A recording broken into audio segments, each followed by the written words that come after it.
Good evening दोस्तों, मैं संदीप कुमार। मैंने आज आप सबके लिए लेकर के आया सर एक जबरदस्त एक मस्त टॉपिक। कंडीशन क्या देखो, सबसे पहली बात है ना मेरे भाई, आज की क्लास में होगा फिजिक्स और केमिस्ट्री का महातांडव। और महातांडव कहने का मतलब पता है क्या मेरे भाई, आज की क्लास में फिजिक्स और केमिस्ट्री का वैसे वैसे सवाल को हम फोड़ने वाले हैं जो आपके एग्जाम में सीधे तो सीधे चमकेगा। ना तो आपके एग्जाम से 1% उड़ने जाएगा, ना तो आपके एग्जाम से 1% इधर जाएगा।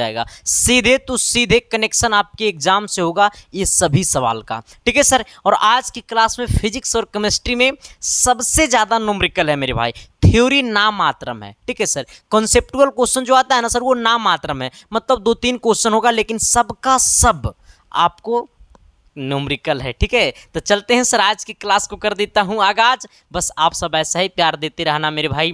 आपका प्यार को मैं सर इतना अच्छी तरीक़ा से वेलकम करूंगा और मैं आपको उतना बेहतरीन कंटेंट दूंगा सर कि सर आपके दिल और दिमाग में ये सीधे कंटेंट जाकर के पीस जाएगा मेरे भाई। ठीक है, जब मेरा कंटेंट आपके दिल और दिमाग में जाएगा सर, तो ऑटोमेटिक एग्जाम वाला पेपर फूटेगा सर, और आपका सिलेक्शन होगा चुटकियों के चोट पे। ठीक है सर, चलते हैं सर, आज की क्लास को कर देता हूं आगाज।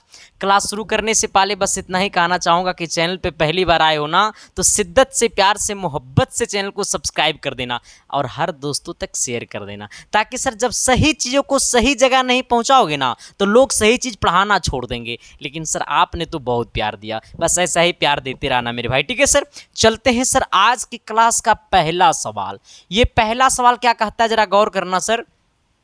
देखो, 1 नंबर क्वेश्चन कहता है ना जी, क्या कहता है जरा इसे देखते हैं।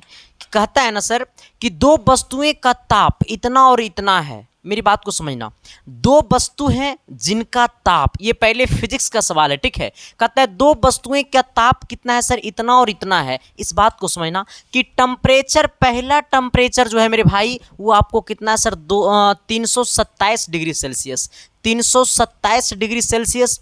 दूसरा टेम्परेचर कितना है मेरे भाई, तो दूसरा टेम्परेचर आपको है 127 डिग्री सेल्सियस। यही ना है सर। अब सोचना, कहता है उनसे विपरीत उष्मीय विकिरणों की दरों का अनुपात क्या होगा। उष्मीय विकिरणों की दरों का अनुपात, और उष्मीय बोले ना मेरे भाई तो ई का अनुपात, यानी E1 और E2 का अनुपात हमसे पूछा है। हमें क्या बोला है कि 2 टेम्परेचर हमें मालूम है सर। ठीक है, पहला टेम्परेचर दिया हुआ, दूसरा टेम्परेचर दिया हुआ, और हमसे पूछा है कि दोनों टेम्परेचर में उष्मीय मान क्या होगा, मतलब ई का मान क्या होगा। अब सोचना सर, आप पहले ये बताना, जरा इसको टाइट कर लेते हैं, कि ई में और टी में क्या रिलेशन है। तो E is a directly proportional to T पे पावर 4। एक बहुत बड़ा रिलेशन है सर, जो शायद मास्टर आपको ये बात पढ़ाया होगा सर। ठीक है, कभी भी टेम्परेचर दिया रहे, कभी भी 2 टेम्परेचर दिया रहे और आपसे पूछ दे उष्मीय विकिरणों की दरों का अनुपात, 2 टेम्परेचर आपको दिया रहे और आपसे पूछ दे उष्मीय विकिरणों की दरों का अनुपात, या फिर उष्मीय विकिरणों की दरों का अनुपात दिया रहे और आपसे पूछ दे टेम्परेचर का अनुपात, तो बस यही फॉर्मूला लगाना, E directly proportional to T पे पावर 4। यानी हम इसको लिखेंगे सर E1 बट्टा E2 बराबर T1 पे पावर 4 बट्टा T2। रुक जाओ, इसको डायरेक्टली लिख दो ना, T1 बट्टा T2 पे पावर 4। बस यही करना है सर, बाकी और आगे कुछ करना है नहीं। अब देखो क्या करना है सर, इसको मैं आगे बढ़ाता हूं। E1 बट्टा E2 बराबर T1 का मान कितना है सर, 327 डिग्री सेल्सियस। ये 327 डिग्री सेल्सियस को हम बदल देंगे केल्विन में, और जब केल्विन में बदलेंगे सर तो कितना से 273 से जोड़ देंगे सर। ये 327 में अगर 273 को जोड़ देंगे सर, ये 273 को जोड़ देंगे, ये 273 को जोड़ देंगे तो केल्विन में बदल जाएगा। ये 127 में 273 को जोड़ देंगे, 127 में 273 को जोड़ देंगे तो केल्विन में बदल जाएगा। ये अब पूरा पे पावर कितना है सर, ये 4 है। अब ये कितना हो जाएगा, E1 बट्टा E2 बराबर, ये पूरा को जोड़ो सर तो ये ऊपर हो जाएगा 600 और नीचे हो जाएगा कितना, 400। अब पावर में कितना है मेरे भाई, 4 है। ये 2 0 से 2 0 चल गया खोपचे में सर जी। अब सोचना सर, ऊपर बचेगा 6, नीचे बचेगा 4, यानी कहने का सेंस है सर कि E1 बट्टा E2 बराबर 6 बट्टा 4, 6/4 पे पावर कितना 4। अब इसको काटो, इसको 2 से काटो तो 2 बार में कटेगा, इसको 2 से इसको 3 बार में कटेगा, 2 तिया 6 यानी ये हो जाएगा 3/2 पे पावर 4, 3/2 पे पावर 4। अब सोचना 3 पे पावर 4 का वैल्यू पता है कितना हो जाएगा 81। 3 को अगर जब 4 बार गुना करोगे ना रे तो 81 आएगा, और 2 को जब 4 बार गुना करोगे तो 16 आएगा। यानी कहने का सेंस है कि E1 अनुपात E2 बराबर 81/16। किसी को दिक्कत है? 81/16 बोले तो ऑप्शन नंबर आपका क्या होगा? सी होगा। आप पहले ये बताना सर कि ये सवाल आपको समझ में आया कि नहीं आया, क्योंकि सर देखो मैं तो हमेशा से कहूँगा मेरे भाई कि हम पढ़ा देंगे, आपको समझ में ना आवे ऐसा हो नहीं सकता, हम ऐसा होने नहीं देंगे मेरे भाई, क्योंकि मेरा एक ही मकसद है, हमारा पढ़ाया हुआ आपके दिल तक जानी चाहिए। और जब आपके दिल तक जाएगा सर तभी तो आपका दिल से रिजल्ट होगा मेरे भाई। किसी को समझ में ऐसा कोई है जिसे समझ में नहीं आया? सबको आ गया होगा। तो हमने क्या बोला है कि कभी भी ताप दिया रहे और ताप में आपसे पूछ दे उष्मीय विकर्णों का अनुपात, तो इसका एक रिलेशन होता है E is directly proportional to T पे पावर कितना 4। इसे नोट कर लेना सर, ठीक है। चलते हैं सवाल नंबर कितना 2 की तरफ। ये फिजिक्स का दूसरा सवाल है, बड़ा हल्का सवाल है, एकदम ना के बराबर ये सवाल में दम है, ठीक है। सवाल में दम मानो तो ना के बराबर है, ठीक है सर। आ जाना, हमने क्या बोला है कि एक लेंस की शक्ति कितना है सर? +6 डायोप्टर है। अब यहाँ पे सोचना, एक लेंस की जो शक्ति है मतलब P बराबर जो वो +6 डायोप्टर है।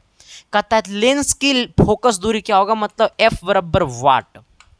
आप समझना मेरे भाई कि एक फार्मूला होता है P बराबर 1/F, जो F होनी चाहिए वो मीटर में होनी चाहिए। अब सोचना सर ये P का मान कितना है 6 है, ये 6 बराबर कितना हो जाएगा 1/F, ये F इधर आएगा 6 इधर जाएगा, यानी F बराबर क्या हो जाएगा 1/6। अब सोचना सर ये F जो होता है वो हमेशा मीटर में होता है, यानी ये हमारा आ गया है 1/6 मीटर, 1/6 मीटर। अब समझना सर ये हमारा हो गया है 1/6 मीटर। अब सोचो लेकिन आपका कोई ऐसा ऑप्शन है जो मीटर में दिया हुआ है? नहीं मेरे भाई, सबका सब ऑप्शन आपका सेंटीमीटर में है। और जब सेंटीमीटर में है सर तो ये F बराबर है 1/6, इसको बदलना है सेंटीमीटर में तो 100 से गुना कर देंगे। जब 100 से गुना करेंगे सर तो इसको काटेंगे 16 छक कितना 16 बार में कट जाएगा ना सर, यानी 16.67 हो जाएगा सर, ठीक है। यानी हमारा ऑप्शन नंबर कितना हो जाएगा? सी हो जाएगा। किसी को दिक्कत, परेशानी, तकलीफ नहीं ना है सर?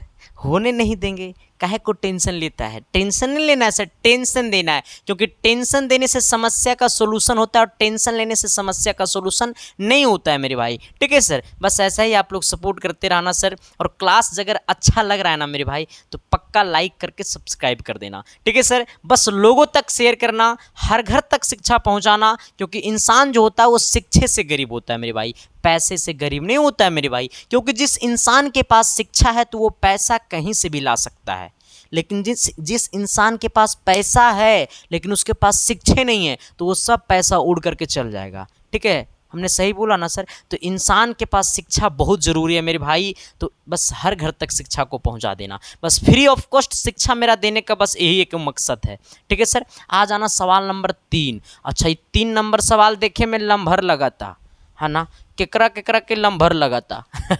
आ जाना सर, सवाल क्या कहता है?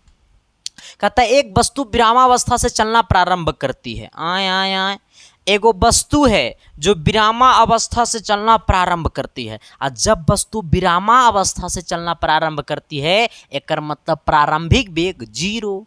देखिए इधर, ये मान लो ये वस्तु है सर, ये वस्तु अभी विरामावस्था में है, अब ये वस्तु चलना प्रारंभ किया। जब ये वस्तु विरामावस्था में है सर तो इसका मतलब इसका प्रारंभिक वेग 0 हो जाएगा, यानी u बराबर क्या हो जाएगा? 0 हो जाएगा। प्रारंभ करती है, प्रारंभिक वेग 0 हो जाएगा। त्वरण 5 मीटर प्रति सेकेंड स्क्वायर हो जाएगा, ये त्वरण है 5 मीटर प्रति सेकेंड स्क्वायर हो जाएगा, यानी त्वरण जो हमारा है सर ये त्वरण हो गया आपको 5 मीटर प्रति सेकेंड स्क्वायर। 50 मीटर प्रति सेकेंड का वेग प्राप्त होने पर उसके द्वारा चली गई दूरी, अच्छा 50 मीटर प्रति सेकेंड का वेग प्राप्त हुआ, यानी अंतिम वेग कितना है सर? ये 50 मीटर प्रति सेकेंड है। हमसे क्या पूछा? दूरी, और दूरी बोले तो एस का मान हमको निकालना। किसका मान निकालना? एस का मान निकालना। हम आपको एक फार्मूला बताते हैं सर, आपने एक फार्मूला पढ़ा होगा भी स्क्वायर बराबर यू स्क्वायर प्लस 2as। हाँ सर, ये फार्मूला तो हमने 8 में पढ़ा, लेकिन सर मेरे को याद नहीं था। जब जब तुझको देखूं तो अरे जी घबराता है। आ जाना सर, यहाँ से देखना, ये भी स्क्वायर बराबर यू स्क्वायर प्लस कितना 2as। अच्छा, भी का मान कितना 50, तो कर दो 50 का स्क्वायर। अब 50 का स्क्वायर का मतलब 50 गुने 50, यू का मान तो 0 हो जाएगा, 2 गुने ए का मान कितना हो जाएगा, ए बोले तो एक्सीलरेशन बोले तो कितना 5 गुने ये क्या है सर, ये एस है, एस का मतलब होता है दूरी, ये वाला हमारा दूरी है। अब आ जाना सर, यहाँ पे क्या बचा सर, ये हमारा 50 गुने 50 है, ये हमारा 50 गुने 50 है बट्टे में, ये 5 दूनी कितना 10 हो गया। यहाँ पे क्यों, देखो यहाँ पे ये 10 है गुना में, नीचे आएगा भागा में, इधर हो जाएगा बराबर, उधर ओनली फॉर क्या बचेगा, एस बचेगा, क्योंकि ये तो जीरो का कहानी खत्म हो गया। अरे रे भाई रे भाई रे भाई रे भाई भाई रे भाई, यहाँ पे प्लस है ना जी, यहाँ पे प्लस, ये वाला प्लस है ना जी, तो प्लस देंगे ना। आ जाना, एगो जीरो से एगो जीरो खोपचा में गया, 50 गुने 5 करेंगे तो 250 आ जाएगा, यानी 250 मीटर, यानी दूरी जो हमारा हो गया वो कितना आ गया 250 मीटर, और 250 मीटर बोली तो ऑप्शन नंबर सी। समझ में आवत है। अब पता चला कि न्यूमेरिकल कैसे बनता है। लोग न्यूमेरिकल को तो इतना हार्ड मान लिया था, लग रहा था कि न्यूमेरिकल उसकी बस की बात है ही नहीं है। अरे सर, वो हर चीज़ आप सीखोगे, वो हर चीज़ आप समझोगे, बस समझाने वाला तेरे को ऐसा मिलना चाहिए।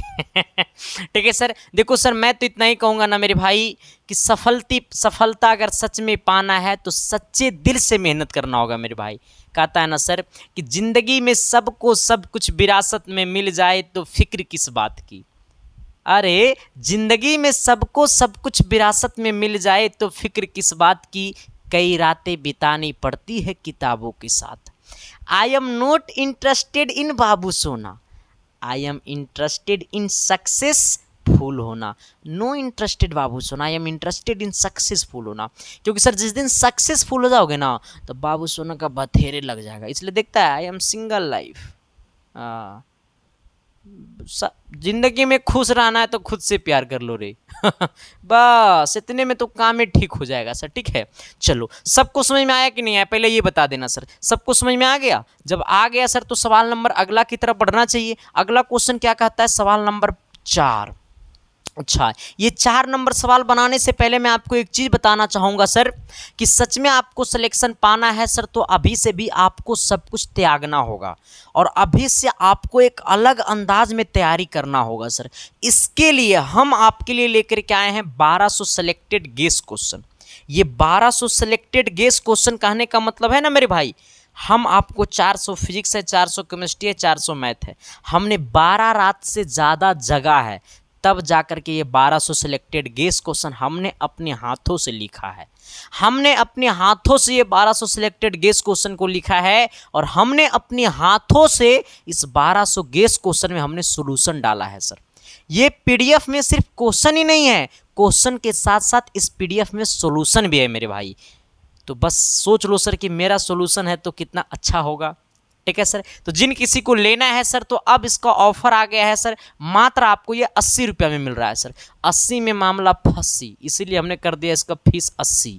ठीक है सर, आ जाना। जिन किन्हीं को चाहिए तो आपके सामने जो नंबर दिखाई दे रहा होगा 7295 वाला नंबर, उसी नंबर पे आपको 80 रुपया पेमेंट कर देना है। अगर किन्हीं को पेमेंट होने में अगर फेल्ड हो जा रहा है, पेमेंट में दिक्कत हो जा रहा है तो आप व्हाट्सएप पे मैसेज कर दीजिएगा। ठीक है कि मुझे पेमेंट फेल्ड हो जा रहा है, आप हमें स्कैनर भेज दीजिए तो आपको व्हाट्सएप से स्कैनर भेज देगा मेरा स्टाफ। ठीक है सर, तो बस आपको अगर चाहिए पीडीएफ तो आप ऐसे पेमेंट आपको हो जाएगा। किसी किसी का पेमेंट फेल्ड हो जाता है जिसका टेक्निकल इशू आता है सर। ठीक है, तो जिन किन्हीं को ये चाहिए सर तो आप इसी नंबर पर पेमेंट करके स्क्रीनशॉट भेज दीजिएगा और इसी व्हाट्सअप नंबर पर 7295 वाला व्हाट्सअप नंबर पर पेमेंट का स्क्रीनशॉट भेजिएगा। ठीक है, जैसे स्क्रीनशॉट भेजिएगा 1 मिनट भी नहीं लगेगा मेरे भाई और आपके पास पीडीएफ फाइल सेंड हो जाएगा।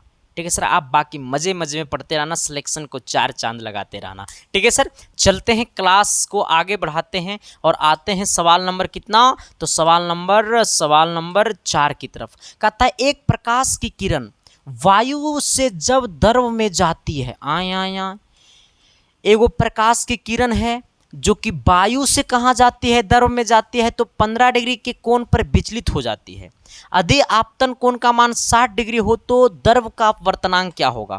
देखो सर, हमसे पूछा अपवर्तनांक, अपवर्तनांक हमसे क्या पूछा है सर, अपवर्तनांक। अपवर्तनांक हमसे पूछा है, अपवर्तनांक बराबर होता है सर ये साइन आई बट्टा साइन आर, ठीक है। क्या होता है, साइन आई बट्टा साइन आर, ठीक है। अब यहाँ पे सोचना, साइन आई बट्टा साइन आर कहता है एक प्रकाश की किरण वायु से जब द्रव में जाती है तो 15 डिग्री के कोण पर विचलित हो जाती है, 15 डिग्री के कोण पर विचलित हो जाती है। तो कहता है कोण विचलित, यदि आपतन कोण का मान कितना है सर, 60 डिग्री है। ये आपतन कोण 60 डिग्री का आने का मतलब समझ रहा है मेरे भाई, ये आर बराबर कितना है, 60 डिग्री, ठीक है। आ जाना, तो कोण आई बराबर क्या होगा सर, जब आर बराबर है 60 डिग्री तो कोण आई बराबर क्या हो जाएगा, तो ये 60 डिग्री में से 15 डिग्री को माइनस कर देंगे तो बचेगा कितना, 45 डिग्री। आर बराबर है 60 डिग्री और ये अगर आई निकालना होगा सर तो ये 60 डिग्री में से 15 डिग्री को माइनस कर देंगे तो बचेगा कितना, 45 डिग्री, ठीक है सर। यानी कोण आई बराबर हो जाएगा 45, कोण आर बराबर हो जाएगा 60। यानी कहने का सेंस है मेरे भाई, ये हो जाएगा साइन 45 डिग्री बट्टा में कितना सर, ये हो जाएगा साइन 60 डिग्री। क्यों, क्योंकि आर का मान 60 और आई का मान 45। आप सोचना मेरे भाई, जरा दिल से सोचना तभी दिमाग काम करेगा। रुक जा रुक जा रुक जा रुक जा, आपतन कोण है ना सर, आपतन कोण है, रुक जा रुक जा रुक जा रुक जा, आपतन कोण को आई से लिखते हैं सर, इंसिडेंट रे। तुम लोग कमेंट नहीं कर रहा था रे बकलोला, ये आपतन कोण है सर, मतलब ये आई बराबर 60 है, ठीक है। अब कहना 15 डिग्री के कोण से विचलित हो जाती है, और जब 15 डिग्री के कोण से विचलित हो जाती है इसका मतलब वो होगा परावर्तन कोण, और परावर्तन कोण बराबर क्या हो जाएगा सर, परावर्तन कोण को कोण आर से लिखते हैं, ठीक है। रिफ्लेक्टिव रे मतलब आर से लिखते हैं, तो ये 60 डिग्री में से 15 डिग्री को माइनस कर देंगे सर, 60 डिग्री में से 15 को माइनस करेंगे तो कितना बचेगा, 45 डिग्री बचेगा। यानी कहने का सेंस है ये आई बराबर 60 डिग्री, आर बराबर 45 डिग्री, ठीक है। आ जाना, ये आई का मान कितना है 60, यानी ये हो जाएगा हमारा साइन 60 डिग्री बट्टे में साइन आर का मान कितना है सर, ये 45 डिग्री, तो इसको कर देना साइन 45 डिग्री। अब सोचना साइन 60 का मान कितना होता है, तो साइन 60 का मान होता है √3/2। अब साइन 45 का मान क्या होता है, 1/√2। अब देखो क्या करना है सर, इन नीचे वाले को गुना करना है ऊपर वाले के साथ, ये 1 को गुना करना है 2 के साथ, तो ऊपर वाले के साथ जब गुना करेंगे तो हो जाएगा √2 गुने √3, ये √2 और गुने √3। अब बट्टा में इसको गुना करेंगे इसके साथ, यानी 2 गुने 1 यानी 2 हो जाएगा। अब सोचो सर, क्या हम आपको बताते हैं सर, क्या ये √2 गुने √3 बटे में क्या ये 2 को हम लिख सकते हैं √2 गुने √2। अब एगो √2 से एगो √2 गला खोपचे में सर, यहाँ पे बच गया √3 बट्टा √2, और √3 बट्टा √2 कहने का मतलब है ऑप्शन नंबर आपका कितना, ए होगा। किसी को दिक्कत, √3 बट्टा √2 कितना, 2। हमसे यही पूछा था सर कि एक प्रकाश की किरण वायु से जब द्रव में जाती है तो 15 डिग्री के कोण पर विचलित हो जाती है। यदि आपतन कोण का मान 60 डिग्री हो तो द्रव का अपवर्तनांक क्या होगा, तो अपवर्तनांक बराबर होता है साइन आई बट्टा साइन आर। साइन आई का मान है कितना, 60 डिग्री, आपतन कोण का मान है 60 डिग्री, परावर्तन कोण का मान कितना हो जाएगा सर, तो 15 डिग्री के कोण से विचलित हुआ है, मतलब ये है 60 डिग्री और 15 से विचलित हुआ, तो 60 में से 15 को माइनस कर देंगे, बचेगा 45, तो आई आर का मान हो जाएगा 45। यहाँ से कैलकुलेशन कर देना, आंसर ऑटोमेटिक चमकेगा मेरे भाई, ठीक है सर। आ जाना। अच्छा एक बात और मैं आपको बता देना चाहता हूँ, ये सब क्वेश्चन आप लिख पाइएगा, कहिएगा ना अरे मास्टर ना अब एग्ज़ाम में टाइम ना हो कि सवाल को हम लिखें। सर तो सवाल आपको हम फ्री में दे रहे हैं, ये सब क्वेश्चन आपको फ्री ऑफ कॉस्ट मिलेगा, पता है कहाँ पे सर, टेलीग्राम पे। आप अपने मोबाइल के टेलीग्राम में जाना और टेलीग्राम में जाने के बाद आप सर्च कर लेना संदीप कुमार ऑफिशियल। आप अपने मोबाइल के टेलीग्राम में जाना और टेलीग्राम में जाने के बाद सर्च करना संदीप कुमार ऑफिशियल। टेलीग्राम में क्या सर्च करना मेरे भाई, संदीप कुमार ऑफिशियल। जैसे टेलीग्राम में सर्च करोगे संदीप कुमार ऑफिशियल तो मेरा आईडी खुल जाएगा, उसी आईडी को ज्वाइन करना जिस आईडी में लगभग 15,000 लोग ज्वाइन है। ठीक है सर, वही आईडी को ज्वाइन करना, वो मेरा ऑफिशियल आईडी है। जिनके दिल में दर्द है, तकलीफ है, कोई छोड़ के चली गई है ना, तो मेरा इंस्टाग्राम आईडी को जा कर के फॉलो कर लेना सर। संदीप-1842 ये मेरा यूजर नेम है इंस्टाग्राम आईडी का। अब जो ना फॉलो करेगा नूरी, वो सपना में आएंगे रात को, तुम्हारा सिस्टम को ख़राब करके चल जाएंगे। हाँ, फॉलो कर लेना। कहिएगा सॉरी बलजबड़ी कौन फॉलो कराता है। आ जाना सर। आइएगा तनी सवाल नंबर कितना 5 की तरफ। कहता है 125 हर्टेज आवृत्ति की ध्वनि, 125 हर्टेज आवृत्ति की ध्वनि तरंग की लंबाई 2 मीटर है, तो 100 हर्टेज ध्वनि की तरंग की लंबाई क्या होगा सर? देखो सर, जब 125 हर्टेज आवृत्ति की ध्वनि की लंबाई इतना है, 125 हर्टेज आवृत्ति, 125 हर्टेज आवृत्ति की लंबाई कितना है सर? ये 2 मीटर है। तो हमसे पूछा है सर कि 100 हर्टेज आवृत्ति की लंबाई क्या होगी?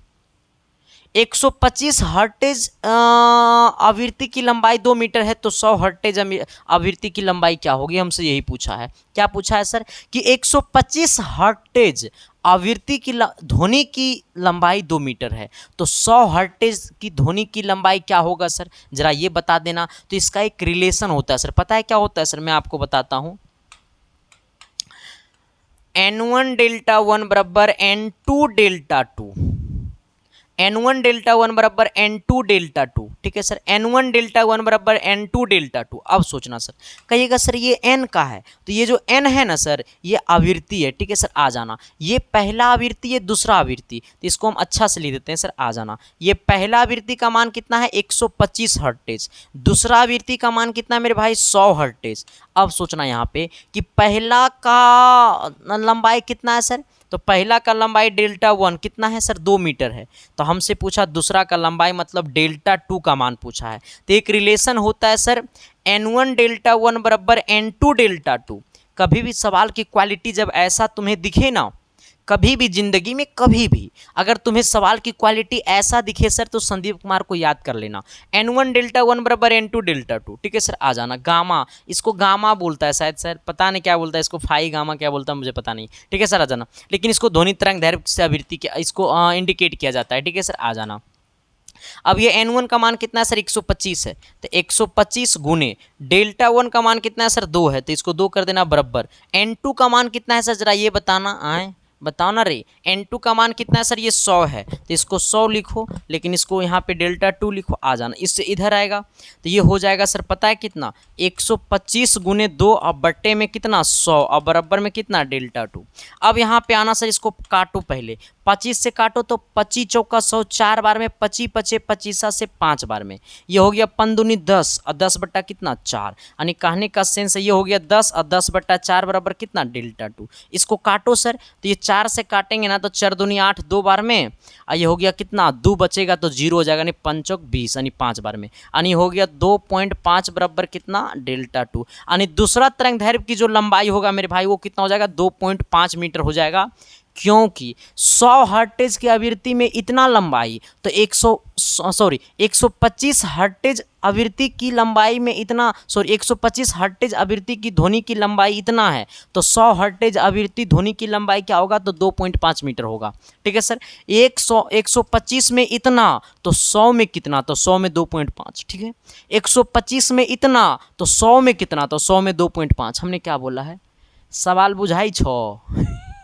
मैथिली भी मेरे को आता है। ठीक है, मैं देखो सर, मैं हल्का फुल्का सा भाषा सीख लिया हूँ। ठीक है, यूपी वाले भी भाषा मैं सीख लिया हूँ हल्का फुल्का।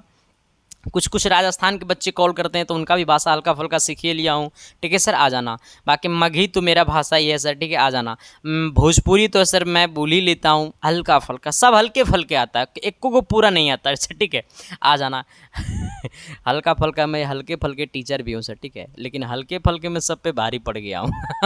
आ जाना सर। देखो ये बात हमेशा ज़िंदगी में याद रखना सर, कभी भी ज़िंदगी में कुछ करने की जब कोशिश करते हो ना, चाहे कोई एग्ज़ाम हो, चाहे कुछ भी हो, ज़िंदगी में कुछ भी करने की कोशिश करते हो, तो एक बात को हमेशा याद रखना, सच्चाई को कभी मत छुपाना। जिस दिन सच्चाई को छुपा लोगे ना मेरे भाई, तो तुम्हारा असलियत छुप जाएगा।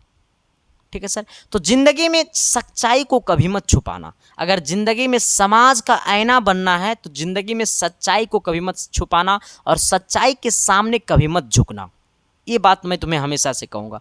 और जान से कोई गलती भी मत करना। ठीक है सर। हाँ, ऐसा नहीं कि जानबूझकर कोई घर में घुस गए, डाका डाल दिए, सब गलत बात है सर, ये सब नहीं करनी चाहिए। संदीप कुमार नहीं करता है, सब तुम भी नहीं करना।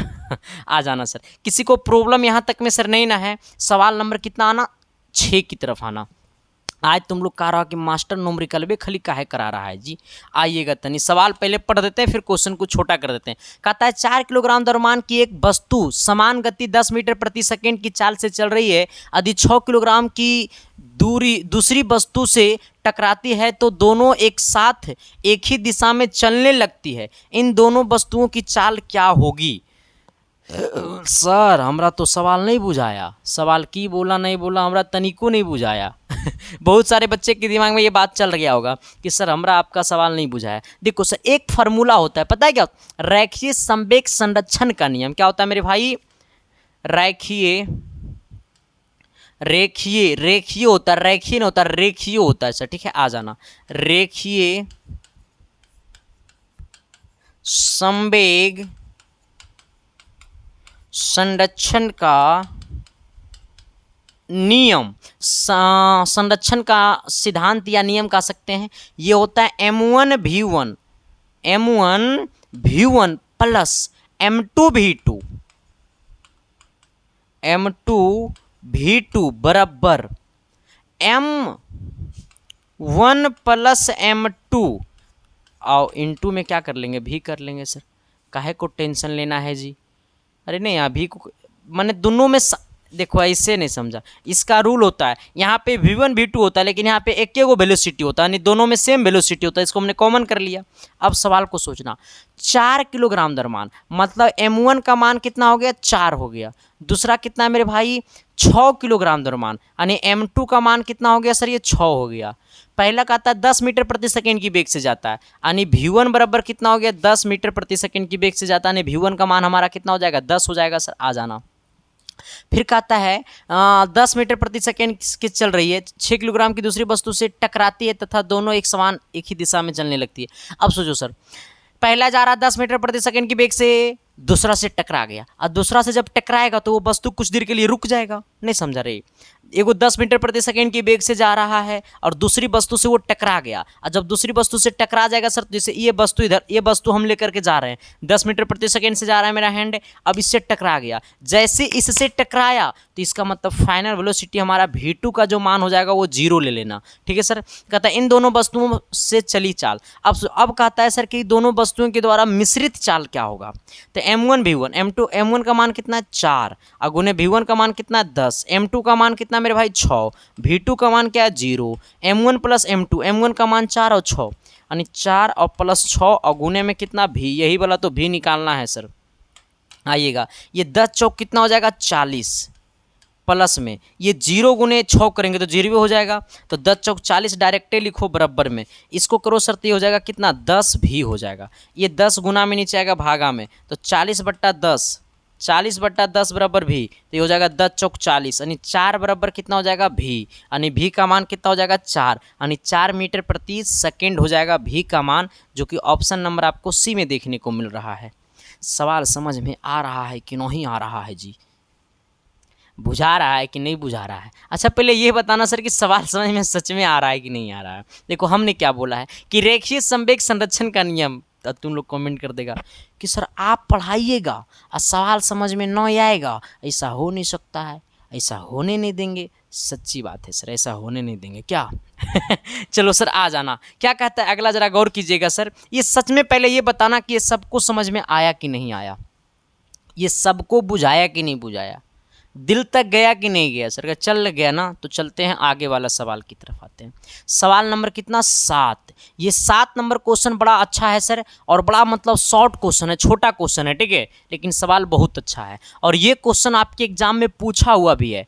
ठीक है, आ जाना। सवाल क्या कहता है कि एक वस्तु ऊर्ध्वाधर ऊपर की ओर, ये हम सवाल लग रहा है पढ़ाए हैं रे, हम पढ़ाए हैं ये सवाल किनसे बनेगा क्वेश्चन, जरा एक बार कोशिश करो। तो हम सवाल पढ़ाए हैं सर, कोशिश करो एक बार। कोशिश करने में क्या जाता है, कोशिश करो। आइएगा, कहता है एक वस्तु ऊर्ध्वाधर ऊपर की ओर 96 फीट प्रति सेकेंड की वेग से प्रक्षेपित की जाती है। वस्तु की कुल कितने समय तक हवा में रहेगी? वस्तु कुल कितने समय तक हवा में रहेगी? जहां पे जी का मान है 32 फीट प्रति सेकेंड। कुछ नहीं करना सर, देखो ऐसे करना।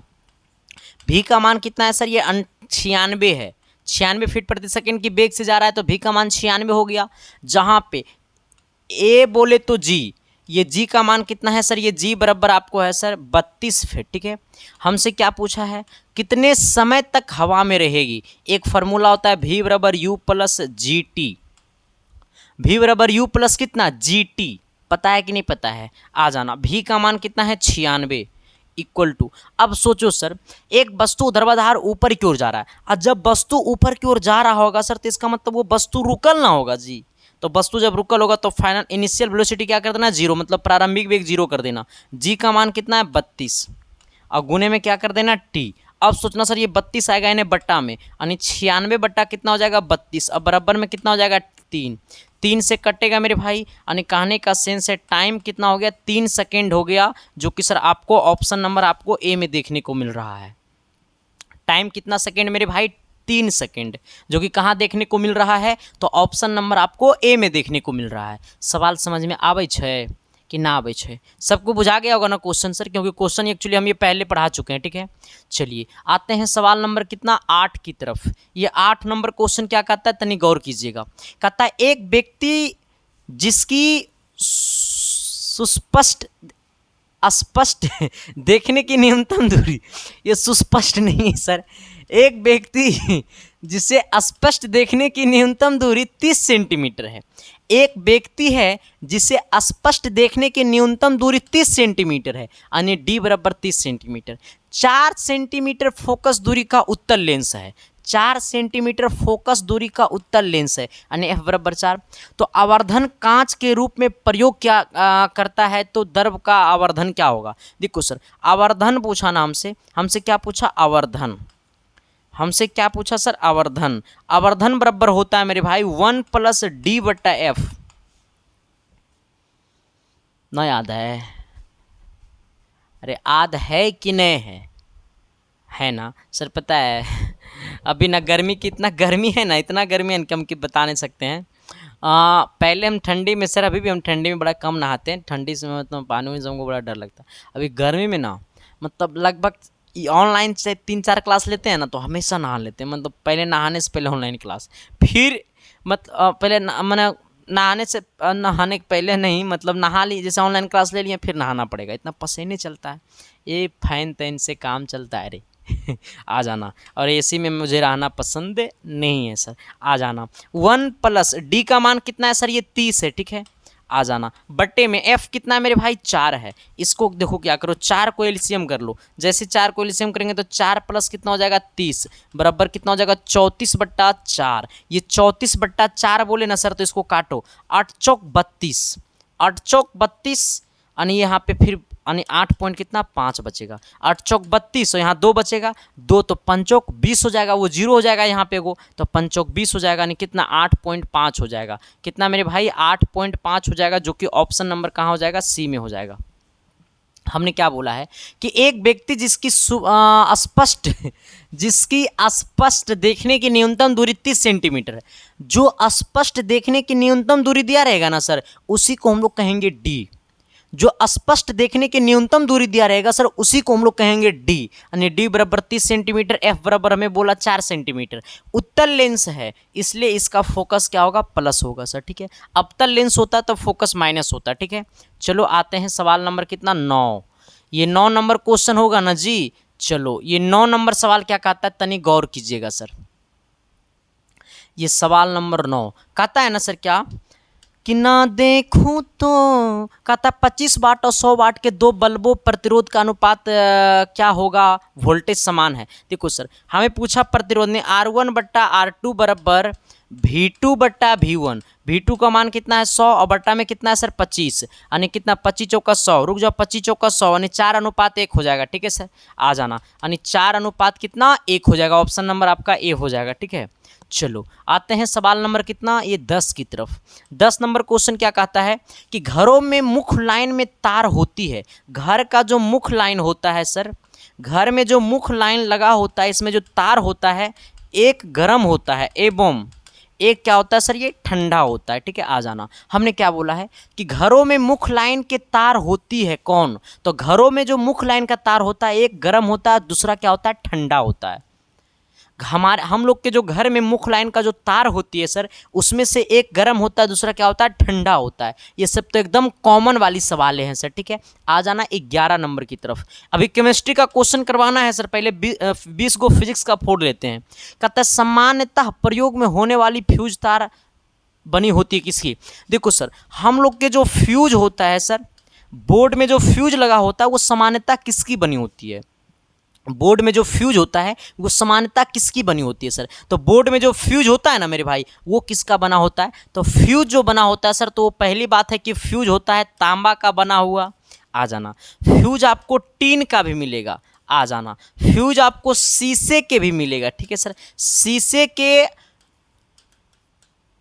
एलाउ या को मिलेगा। ठीक है सर, यानी ऑप्शन नंबर आपका क्या हो जाएगा, बी हो जाएगा। ठीक है, आपसे कोई पूछेगा कि सामान्यतः प्रयोग में होने वाली फ्यूज तार बनी होती है किसकी, तो सामान्यतः प्रयोग होने वाली फ्यूज तार जो बनी होती है सर, वो हमारा बना होता है तांबा का, टीन का, शीशे का और किसका, शीशे के ओलाई को। ठीक है सर, आ जाना, यानी ऑप्शन नंबर हमारा क्या हो जाएगा, बी हो जाएगा। अगला सवाल नंबर कितना 12 की तरफ आना। ये 12 नंबर क्वेश्चन क्या कहता है कि अमीटर को समानतः समांतर क्रम में जोड़ने पे धारा प्रवाहित होती है। अगर हम अमीटर को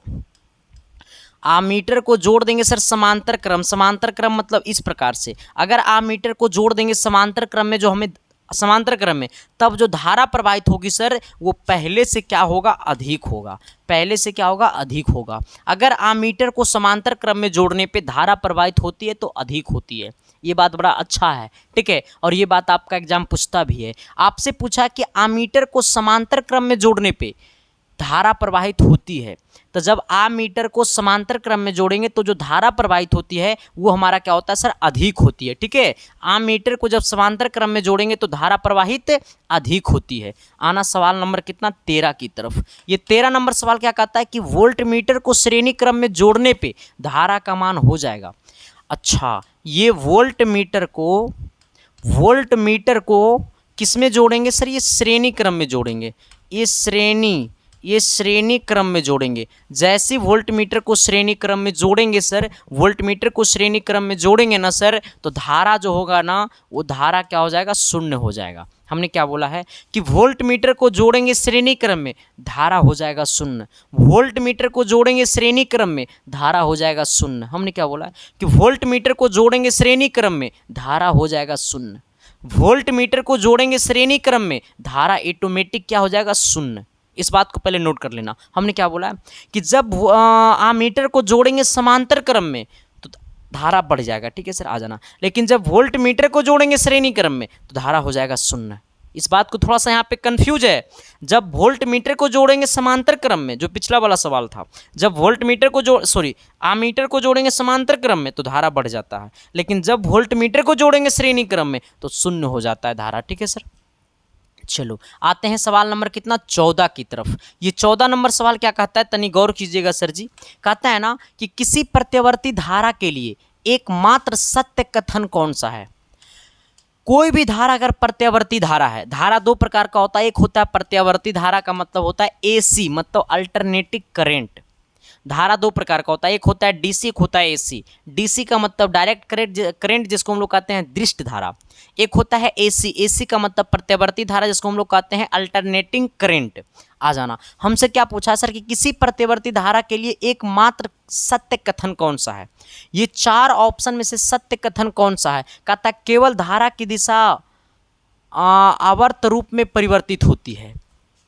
किसी प्रत्यावर्ती धारा के लिए एकमात्र सत्य कथन, केवल धारा की दिशा आवर्त के रूप में प्रत्यावर्ती होती है, या फिर धारा की दिशा एवं परिमाण दोनों आवर्त के रूप में बदलते हैं, या फिर केवल धारा का मान आवर्त के रूप से बदलती है, या फिर सर धारा की दिशा तो परिवर्तित होती है परंतु मान नियत रहता है। अच्छा, धारा की दिशा तो परिवर्तित होती है परंतु मान जो होता है सर वो नियत रहता है। ये चार ऑप्शन में से कौन सा ऑप्शन सही और सटीक है देखना। कहता है किसी प्रत्यवर्ती धारा के लिए एकमात्र कथन सत्य कौन सा है। तो देखो सर, धारा की दिशा एवं परिमाण दोनों आवर्त के रूप में बदलता है।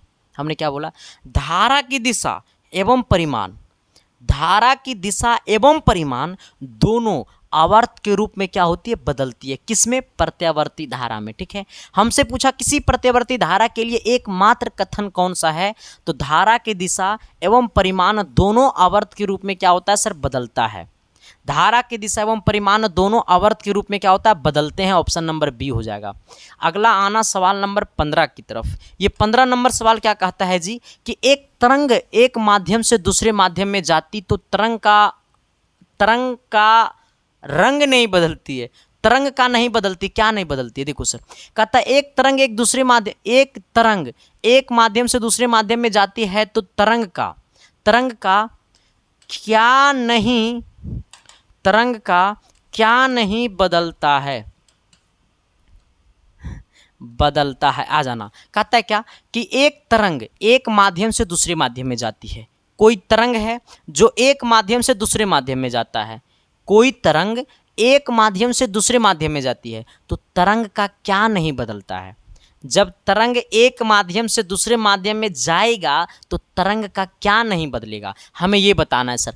तरंग का आयाम नहीं बदलेगा, तरंग का वेग नहीं बदलेगा, या तरंग दैर्घ्य नहीं बदलेगा, या आवृत्ति नहीं बदलेगा, क्या नहीं बदलेगा। कहता है एक तरंग एक माध्यम से दूसरे माध्यम में जाती है तो तरंग का क्या नहीं बदलती है। जब एक माध्यम से दूसरे माध्यम में जाती है सर तो तरंग का आवृत्ति नहीं बदलती है। क्या नहीं बदलती है सर, आवृत्ति नहीं बदलती है। ठीक है, हमसे पूछा कि एक तरंग एक माध्यम से दूसरे माध्यम में जाती है, एक तरंग एक माध्यम से दूसरे माध्यम में जाती है तो तरंग का क्या नहीं बदलता है, तो तरंग का आवृत्ति नहीं बदलता है सर। ठीक है, आ जाना। हमने क्या बोला है कि तरंग एक माध्यम से दूसरे माध्यम में जाती है तो तरंग का क्या नहीं बदलता है, तो तरंग का आवृत्ति नहीं बदलता है मेरे भाई। ठीक है, एक बात और बता देना चाहता हूं सर कि अगर हमने बहुत सारे महामैराथन क्लासेस लिया है, ठीक है, हमने बहुत महामैराथन क्लासेस लिया है, तो पिछले अगर सारे महामैराथन क्लासेस अगर आप नहीं देखे हैं, या फिर सर 30 दिन बराबर 30 सेट नहीं देखे हैं सर, तो वो सब क्लासेस जा करके देख लीजिए। बहुत इंपॉर्टेंट क्लासेस है मेरे भाई, वो सभी का प्लेलिस्ट बना हुआ है यूट्यूब पे सर। ठीक है, यूट्यूब के प्लेलिस्ट में जाना तो सबका प्लेलिस्ट मिल जाएगा। ठीक है, या फिर इस वीडियो के डिस्क्रिप्शन में चले जाना तो वहाँ भी इसका लिंक आपको मिल जाएगा। ठीक है सर, चलते हैं सवाल नंबर कितना, तो सवाल नंबर आते हैं अगला की तरफ। सवाल नंबर आपको होगा 16। ये 16 क्या कहता है, तनी गौर कीजिएगा। अच्छा सवाल है ना, मज़ेदार सवाल है। कहता है किसी तरंग की आवृत्ति, सबसे पहले ये सोचो सर, हमें आवृत्ति दिया हुआ, आवृत्ति कितना है सर, 200 हर्टेज है। यानी कहने का सेंस है कि ये एन का मान दिया हुआ, एन बराबर कितना है सर, ये 200 है, तथा तरंग की लंबाई इतना मीटर है। अब सोचना सर, तरंग की लंबाई बराबर कितना है सर, ये 4 मीटर है। हमसे क्या पूछा, तरंग का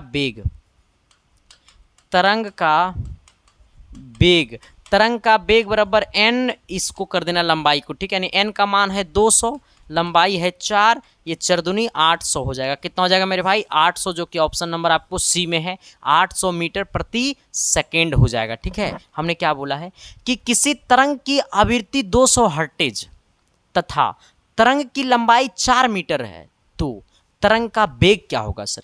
आवृत्ति है सर 200, लंबाई है 4 मीटर, तो हमसे पूछा वेग, तो दोनों को गुना कर देना, वही वेग कहलाएगा। चलिए आते हैं सवाल नंबर कितना सर, तो सवाल नंबर 17 नंबर सवाल में तनी होगा भी खतरा, थोड़ा सा बच के रहिएगा सर, वरना मामला गड़बड़ भी हो सकता है।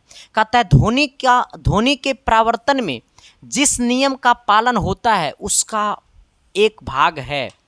क्या बोलता है कि ध्वनि के परावर्तन में जिस नियम का पालन होता है, ध्वनि के परावर्तन में जिस नियम का पालन होता है उसका एक भाग क्या होता है। ध्वनि के परावर्तन में जिस नियम का पालन होता है उसका एक भाग क्या होता है, तो आपतन कोण परावर्तन कोण से छोटा होता है। कहता है ध्वनि के परावर्तन में जिस नियम का पालन होता है उसका एक भाग क्या होता है। तो आपतन कोण परावर्तन कोण से छोटा होता है, या फिर आपतन कोण और परावर्तन कोण के बराबर होता है, या फिर आपतन कोण परावर्तन कोण से बड़ा होता है, या फिर आपतन कोण गुणे परावर्तन कोण बराबर अनंत।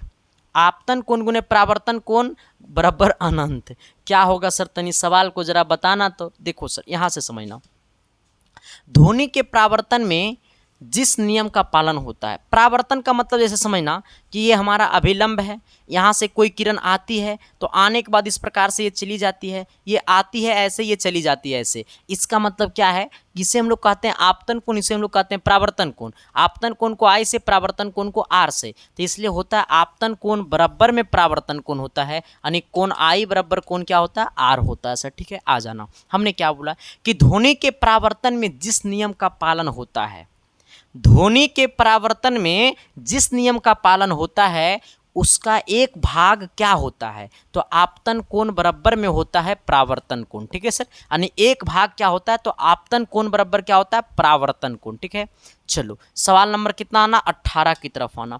18 नंबर क्वेश्चन कहता है ताप जो फ़ारेनहाइट तथा सेल्सियस पैमाने पर बराबर होता है वह है, वो कौन सा ताप है जो फ़ारेनहाइट तथा डिग्री सेल्सियस पैमाने पे क्या होता है? बराबर होता है। फ़ारेनहाइट और सेल्सियस पैमाने पे बराबर होता है। देखो सर, हमसे पूछा फ़ारेनहाइट, ये सवाल हमको लग रहा है 2-3 बार पढ़ाए हैं। फ़ारेनहाइट तथा किस पे? तथा सेल्सियस,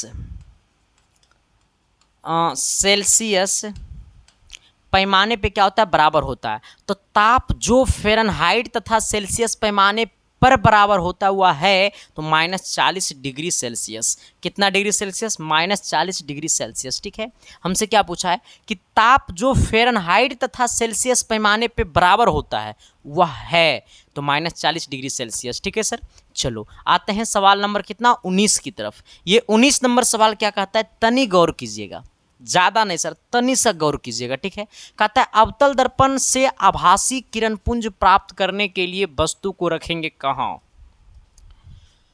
कहता है ना जी कि अवतल दर्पण से काल्पनिक प्रतिबिंब बनाने के लिए वस्तु को कहाँ रखेंगे? अवतल दर्पण में काल्पनिक प्रतिबिंब बनाने के लिए वस्तु को कहाँ रखेंगे? आभासी का मतलब होता है काल्पनिक। ठीक है, अब सोचो, ये अवतल दर्पण है सर, अवतल दर्पण की परावर्तक सतह धसा होता है सर। जब अवतल दर्पण का ये फोकस है, ये ध्रुव है, जब फोकस और ध्रुव के बीच कोई वस्तु होता है ना सर, अवतल दर्पण में जब फोकस और ध्रुव के बीच कोई वस्तु होता है ना सर, तो उस वस्तु का प्रतिबिंब बनाता है दर्पण के पीछे। कहाँ बनाता है? दर्पण के पीछे। और दर्पण के पीछे जो प्रतिबिंब बनाता है ना मेरे भाई, वो प्रतिबिंब काल्पनिक होता है। क्यों? क्योंकि जिधर वस्तु है उन्हें प्रतिबिंब बनाया। इसका मतलब ये हमारा क्या होगा सर? इसका मतलब ये हमारा क्या होगा? काल्पनिक होगा। क्या होगा? काल्पनिक। एवं क्या होगा मेरे भाई? ये सीधा होगा। ठीक है, हमने क्या बोला है कि अवतल दर्पण से अपसारी किरण पुंज प्राप्त करने के लिए, किस दर्पण से? अवतल दर्पण से। अवतल दर्पण से अपसारी किरण पुंज प्राप्त करने के लिए क्या करना पड़ेगा? तो अवतल दर्पण से अपसारी किरण पुंज प्राप्त करने के लिए सर हमें वस्तु को रखना होगा ध्रुव और फोकस के बीच, यानी फोकस और ध्रुव के बीच हमें वस्तु को रखना होगा। ठीक है, हमने क्या बोला है कि अवतल दर्पण से अपसारी किरण पुंज प्राप्त करने के लिए, किस दर्पण से? अवतल दर्पण से।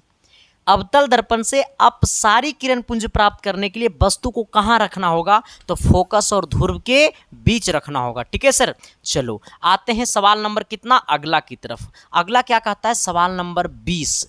तनी 20 में लगेगा फीस, लेकिन हम ना लेंगे फीस, हमें सिलेक्शन का चेहरा चाहिए रे बबुआ। हाँ, सिलेक्शन दे देना सर, दिल गदा गद हो जाएगा। ठीक है, बाकी मुझे कुछ नहीं चाहिए सर।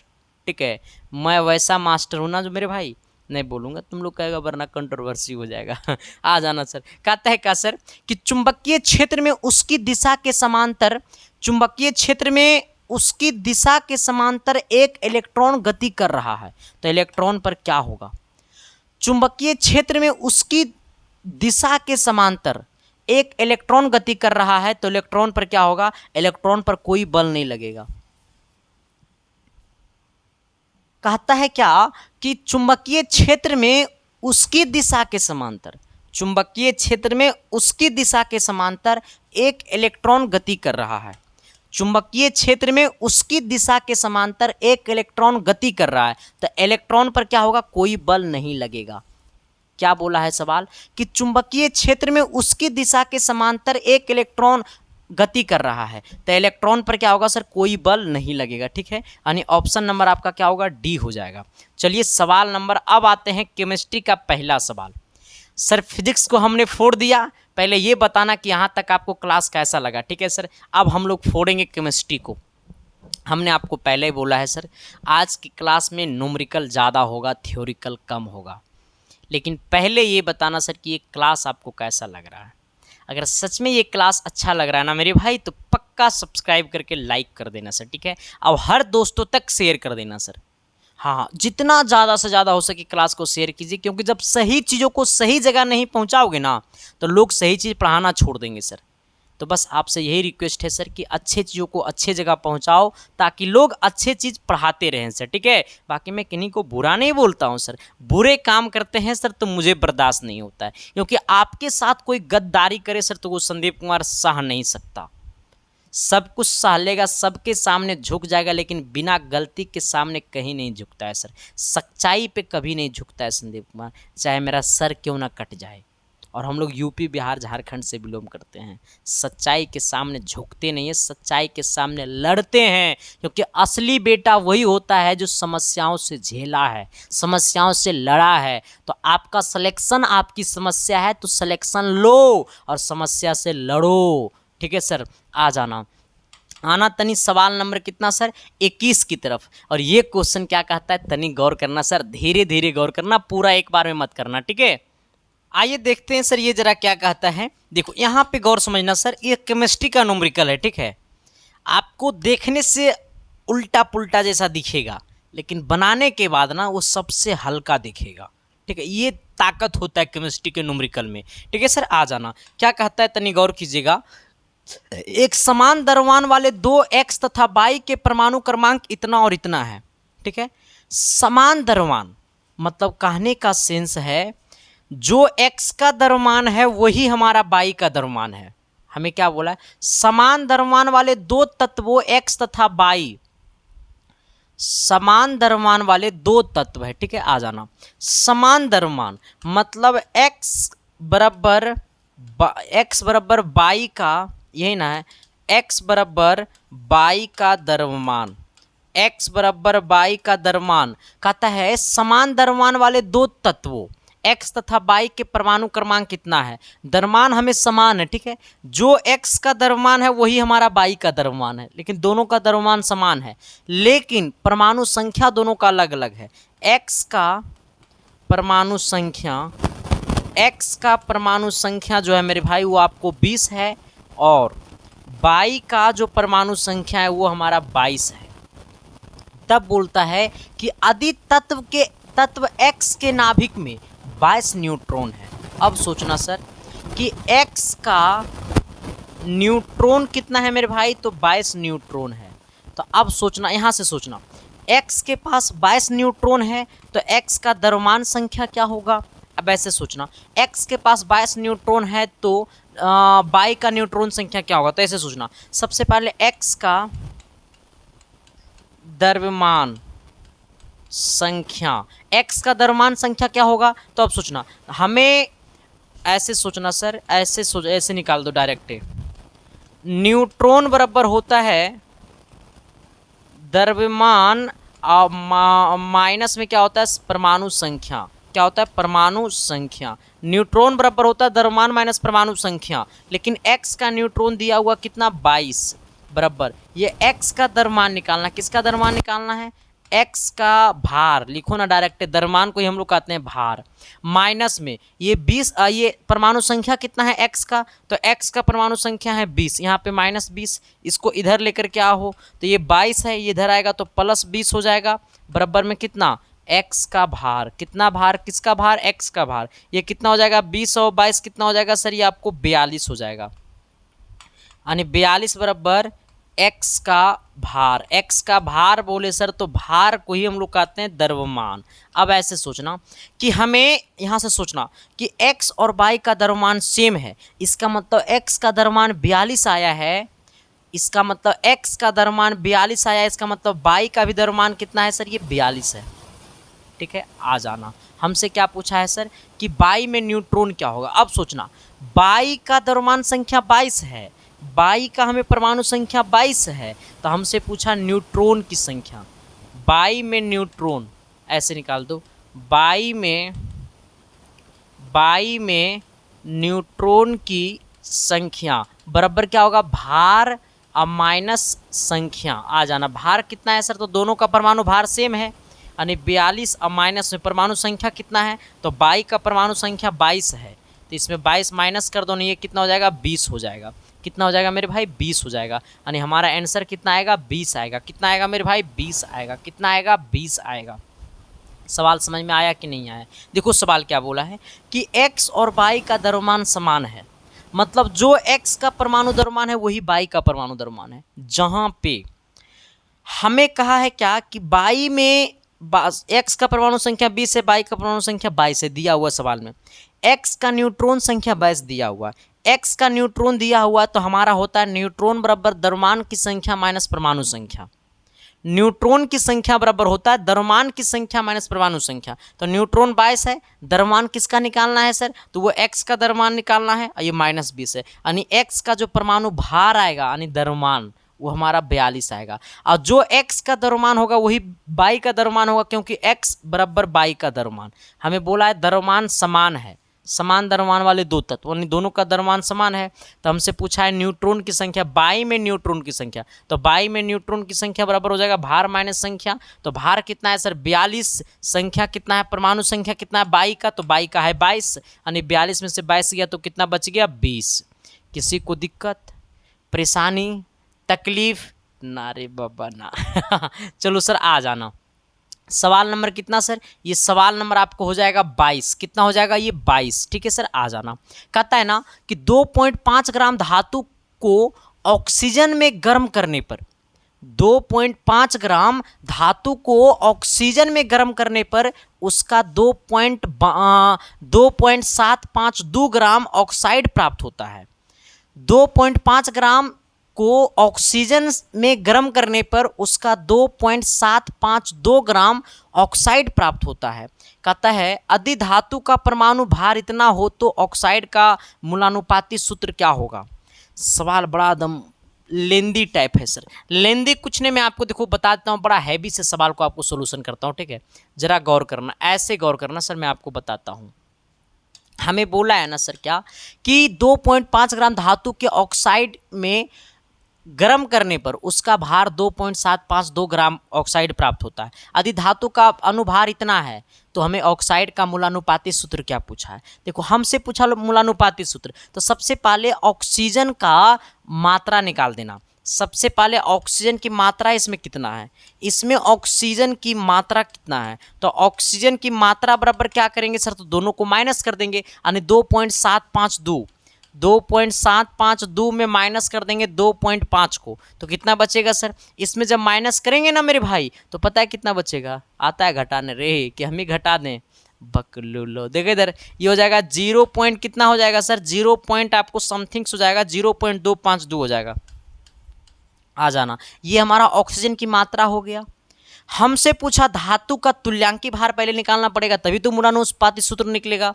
हमको निकालना है धातु का तुल्यांकी भार, और जब तक धातु का तुल्यांकी भार नहीं निकलेगा तब तक मूलानुपाती सूत्र नहीं निकलेगा। तो धातु का तुल्यांकी भार बराबर क्या हो जाएगा, धातु का भार बटा ऑक्सीजन का मात्रा, धातु का भार बटा ऑक्सीजन का मात्रा। तो धातु का भार कितना है 2.5, अब बट्टे में ऑक्सीजन का मात्रा कितना है तो 0.252, और गुने में कितना कर देंगे 8, ये गुने में 8 ही फार्मूला होता है।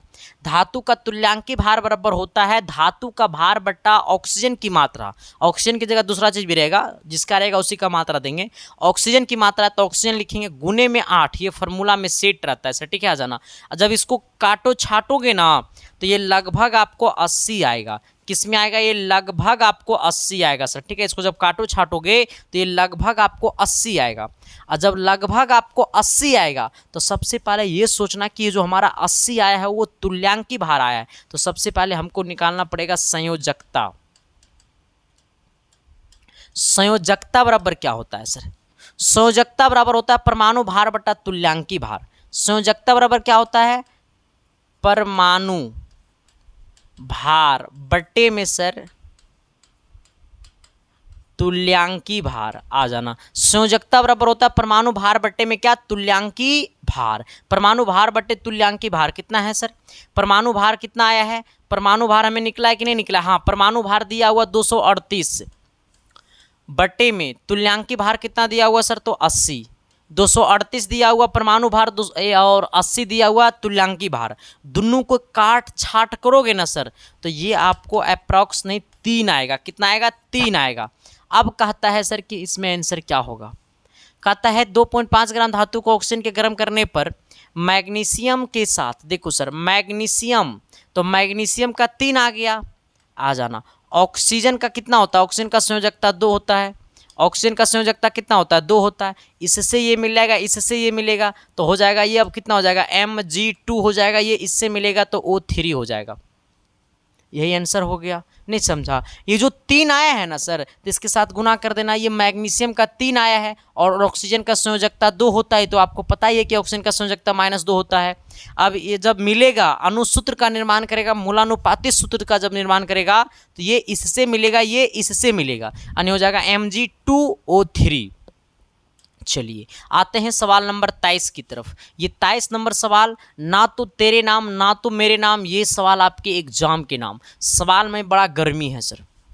हम में गर्मी नहीं है रे, ये सवाले में बड़ा गर्मी है सर। हाँ, क्योंकि हमर सवाल में गर्मी ना तो केकर सवाल में गर्मी रे। आ जाना सर, तनी गौर से पढ़ना, समझना गौर से, ठीक है सर। आ जाना, आइएगा सर।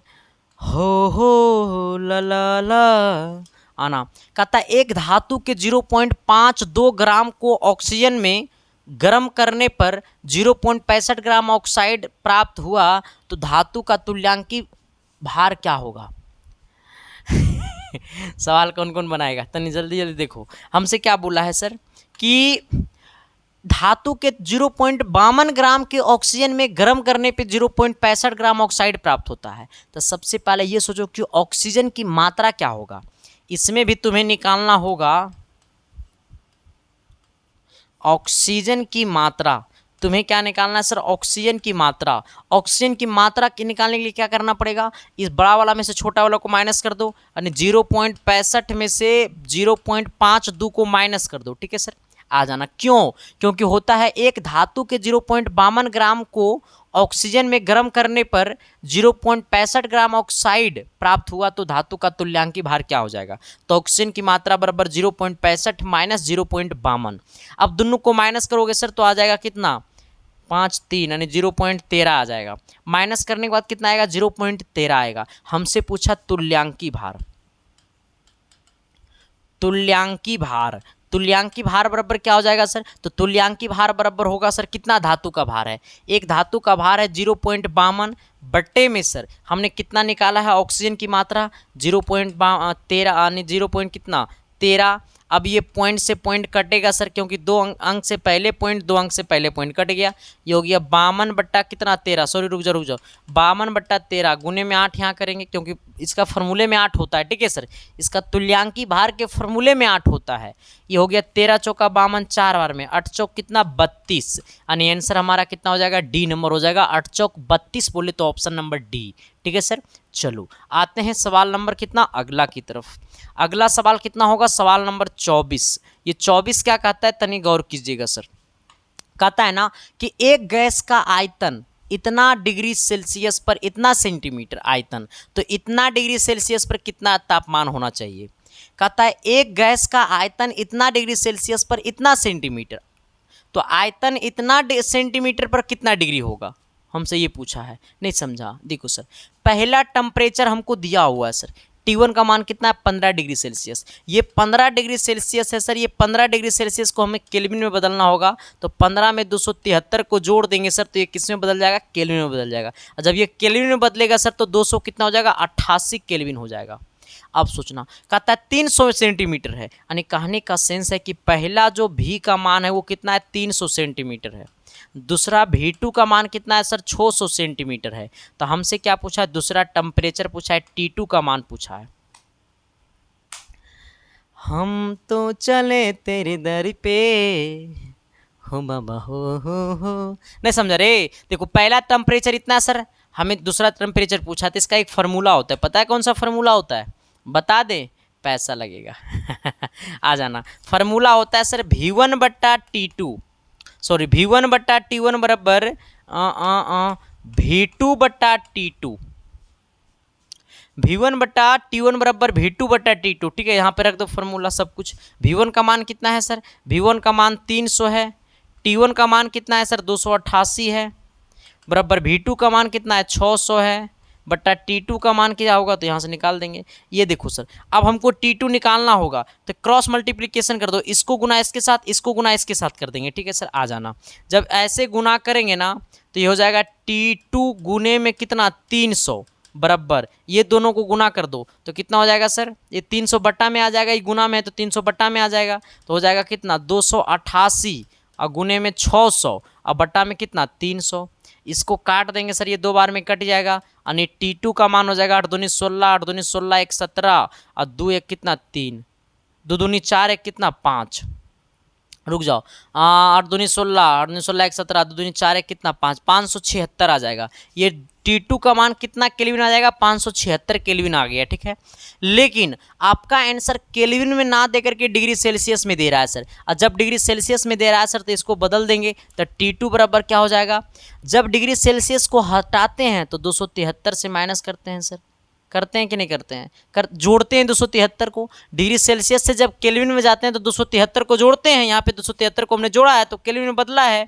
अब इसको क्या करना है सर कि केल्विन से हमको डिग्री सेल्सियस में जाना है, तो 576 में से माइनस कर देंगे 273 को, तो ये T2 का मान क्या हो जाएगा सर, यहाँ पे देखो 6 में से 3 गया तो 3,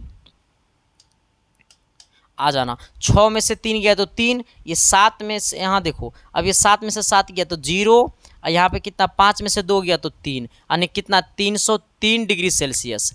303 डिग्री सेल्सियस जो बोले तो ऑप्शन नंबर आपका कितना हो गया, सी हो गया। सबको समझ में आया कि नहीं आया, कितना 303 डिग्री सेल्सियस बोले तो ऑप्शन नंबर कितना, सी हो गया सर। इसीलिए कहा जाता है सर कि पढ़ो वहीं जहाँ सिलेक्शन की चेहरा हो। ठीक है, यही सब सवाल आता है। ठीक है, हाँ देखो सर, जब आप इतना समझ जाइएगा कि सवाल क्या पूछता है, आखिरकार मेरा सिलेबस क्या है और पूछता क्या है एग्जाम, अगर इतना बात समझ गए ना तो पक्का सिलेक्शन निश्चित रूप से तय है, कोई सिलेक्शन नहीं रोकेगा। ठीक है, और तुम यही नहीं समझ पाओगे कि आखिरकार पूछता क्या है, हमको पढ़ना क्या है, तो क्या होगा, सिलेक्शन नहीं होगा मेरे भाई। ठीक है सर, आ जाना। चलते हैं सवाल नंबर 25 की तरफ। 25 नंबर क्वेश्चन, ना तो मेरे नाम ना तो आपके नाम, ये सवाल तेरे नाम तेरे नाम नहीं सर, ये सवाल आपके एग्जाम के नाम। आ जाना। कहता है क्या सर कि विद्युत संयोजक बंध बनाता है किसमें, विद्युत संयोजक बंध बनाता है किसमें, विद्युत आवेशित अणुओं का, गलत बात, विद्युत संयोजक बंध बनाता है किसका, तो विद्युत आवेशित अणुओं का, गलत बात, उदासीन अणुओं का, गलत बात, उदासीन परमाणुओं का, गलत बात, विद्युत आवेशित परमाणुओं या परमाणु समूह का, किसका बनाता है, विद्युत आवेशित परमाणुओं या परमाणु समूह का। हमसे क्या पूछा है सर, हमसे पूछा है ना कि विद्युत संयोजक बंध बनाता है, विद्युत संयोजक बंध बनाता है तो विद्युत आवेशित परमाणुओं या परमाणु समूह का। ठीक है, हमसे पूछा कि विद्युत संयोजक बंध बनाता है तो विद्युत आवेशित परमाणुओं या परमाणुओं समूह का। ठीक है, ऑप्शन नंबर आपका डी हो जाएगा सर। आना सवाल नंबर 26 की तरफ। ये 26 नंबर क्वेश्चन क्या कहता है, तनी गौर कीजिएगा। कहता है ना सर क्या कि संयोजी इलेक्ट्रॉन कहलाते हैं परमाणु के क्या, संयोजी इलेक्ट्रॉन जो होते हैं सर वो कौन सा कहलाते हैं, परमाणु के बाहरी कक्षा वाले या परमाणु के अंदर कक्षा वाले को? संयोजी इलेक्ट्रॉन होते हैं, जिसे हम लोग किसको कहते हैं संयोजी इलेक्ट्रॉन? तो कहता है सबसे भीतरी कक्षा में उपस्थित इलेक्ट्रॉन को। गलत बात। सबसे भीतरी कक्षा में जो उपस्थित इलेक्ट्रॉन होते हैं उसे हम लोग, भाई हमने यहाँ क्लिक किया आ जाना सर। सबसे भीतरी कक्षा में उपस्थित इलेक्ट्रॉन होते हैं उसे हम लोग संयोजी इलेक्ट्रॉन नहीं कहते हैं। बाहर से दूसरे नंबर की कक्षा में उपस्थित इलेक्ट्रॉन को। गलत बात। दूसरे कक्षा में उपस्थित इलेक्ट्रॉन को। गलत बात। 72 कक्षा में उपस्थित इलेक्ट्रॉन को हम लोग संयोजी इलेक्ट्रॉन कहते हैं। हमसे पूछा है कि संयोजी इलेक्ट्रॉन कहलाते हैं कौन? परमाणु के 72 कक्षा में उपस्थित इलेक्ट्रॉन को संयोजी इलेक्ट्रॉन कहलाते हैं। पूरा थक गया हूँ भाई, आ जाना। कहते हैं संयोजी इलेक्ट्रॉन कहलाते हैं कौन? तो 72 कक्षा में उपस्थित इलेक्ट्रॉन को क्या कहते हैं? संयोजी इलेक्ट्रॉन कहलाते हैं। इंसानी नु है भाई, जानवर तो ननु है रे। 27 नंबर ये सवाल होगा, ये 28 गलती से लिखा गया। ठीक है सर। ना रे बाबा ना। कहता है समान ताप एवं दाब पर गैसों का समान आयतन में क्या होता है? समान ताप एवं दाब पर गैसों के समान आयतन में क्या होता है? तो परमाणुओं की संख्या समान होती है। परमाणुओं का भार एक समान होता है। परमाणु तथा अणुओं की संख्या एक समान होती है। गलत बात। अणुओं की संख्या समान होती है। सही बात। हमसे क्या पूछा है कि समान ताप एवं दाब पर गैसों का समान आयतन में क्या होता है? समान ताप एवं दाब पर गैसों के समान आयतन में क्या होता है? तो अणुओं की संख्या समान होती है। क्या होता है मेरे भाई? अणुओं की संख्या क्या होती है? समान होती है, जो कि ऑप्शन नंबर क्या होगा? डी होगा। अगला आना। अगला कहता है ना सर क्या कि NaOH एक प्रबल क्षार है क्योंकि NaOH एक प्रबल क्षार है क्योंकि यह बहुत ही आयनीकृत होता है। NaOH एक प्रबल क्षार है क्योंकि यह बहुत ही आयनीकृत होता है। यह पानी में अधिक घुलनशील है। यह प्रबल अम्लों का उदासीन करता है। इसमें OH आयन होते हैं। देखो सर, हमसे पूछा NaOH एक प्रबल क्षार है क्योंकि NaOH एक प्रबल क्षार है क्योंकि यह बहुत ही आयनीकृत होते हैं। ठीक है सर। NaOH एक प्रबल क्षार है क्योंकि यह बहुत ही आयनीकृत होते हैं। अगला आना सवाल नंबर 29 की तरफ। कहता है पीएच पैमाना विकसित किया था किसने? ये पीएच पैमाना जो है मेरे भाई वो किसने विकसित किया था? लुआइस ने या फिर ब्रॉन्स्टेड ने या फिर आरहेनियस ने या फिर सोरेनसन ने? किसने किया था? तो पीएच पैमाना विकसित किया था सोरेनसन ने। किसने किया था सर? सोरेनसन ने। किसने किया था? सोरेनसन ने। ठीक है, आ जाना। ऑप्शन नंबर डी होगा। ये सब विदेशी नाम है, आ जाना। कहता है क्या 30 नंबर सवाल मेरे भाई कि अम्ल एक यौगिक है जो इलेक्ट्रॉन का त्याग करता है, प्रोटॉन देता है।